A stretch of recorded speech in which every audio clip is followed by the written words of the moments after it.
All right, we're here at Oshkosh 2022 with Blake Richards, and this is Blake's airplane that's been in our booth this week. So, good morning, Blake. Good morning, Dave. Wanted to ask you a couple questions.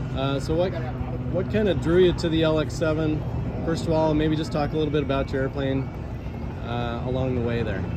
Okay, well, I had a pretty big checklist of things I wanted to have in a new fast airplane for my business commuter.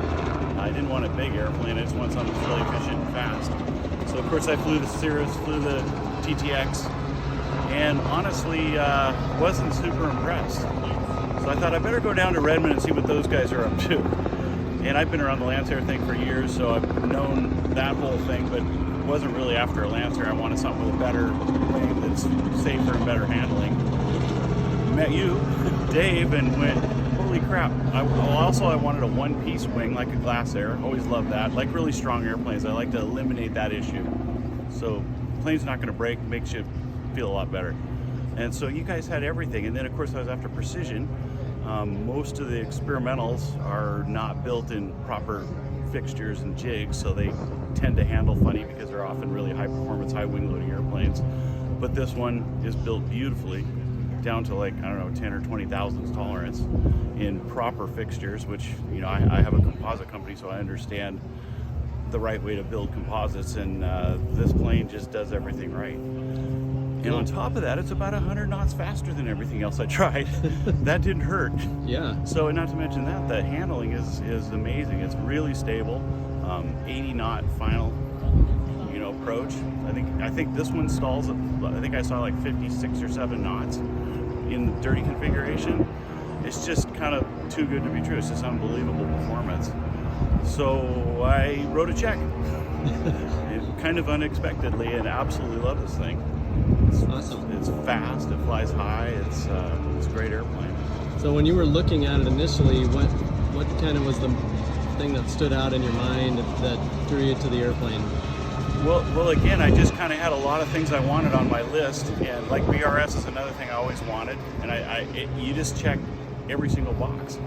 You know, I wanted a 4-place. I didn't need a lot of room. Kind of, you know, I wanted a plane that I can take 2 people and a bunch of stuff, or 4 people for a short trip. I wanted to be able to fly from the Prescott, Arizona area all the way up to Hood River, which is where my business is, and without getting fuel. Does that. Not only does that, it does it in like 2.5 hours, or 3 if there's a headwind. Let's see, it's yeah, it pretty much just fit all the criteria I wanted, and I didn't mind. I mean, RG's good as long as it's a proven system like this is, and it's been around forever and works well. And then the company support has been amazing, so that's a real big one. Whenever there is an issue, if there is, you know, you guys have been just awesome to take care of it. Cool. So, well, yeah. So let's talk a little bit about the transition. So tell us about your pilot background and how easy or what your challenges were when you transitioned into the airplane. Well, I have I don't know, probably 500 or 600 hours in a Cessna 182, and then another 600 or 700 hours in Super Cubs. That's been the late thing, is we've been flying Cubs all around Alaska and the country and so on. And obviously that's not a real good place to transfer from, but this airplane is incredibly stable, especially when it's in dirty configuration. It makes me feel really comfortable, like in the pattern, and it flies slow. Of course, the speeds are a little bit to get used to, but the transition so far has not really been that big a deal.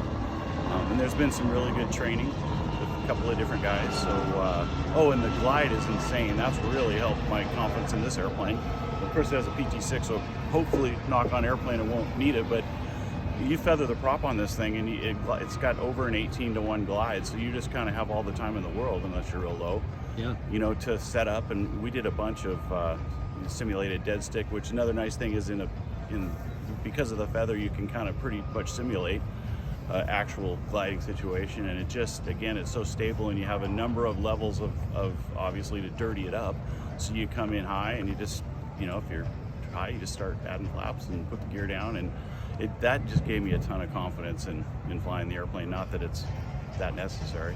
And then of course the handling, we did quite a bit of upset recovery and so on, and it handles nice, so it's real stable and smooth. Yeah, so I just the transition so far has been pretty easy. Awesome. Well, hey, I want to thank you so much for taking some time with us this morning, and thank you for letting us put your beautiful airplane in our booth. And so maybe one last question, like what is your favorite part about this LX7-135 airplane? It is super sexy and it's really fast, and the team actually working with you guys has been a blast. So being involved in the construction and seeing how it all goes, all of that has just been really fun, and I can't wait to do it again. Awesome. All right, well thank you, Blake. Appreciate it. Thanks, Dave, for the great airplane.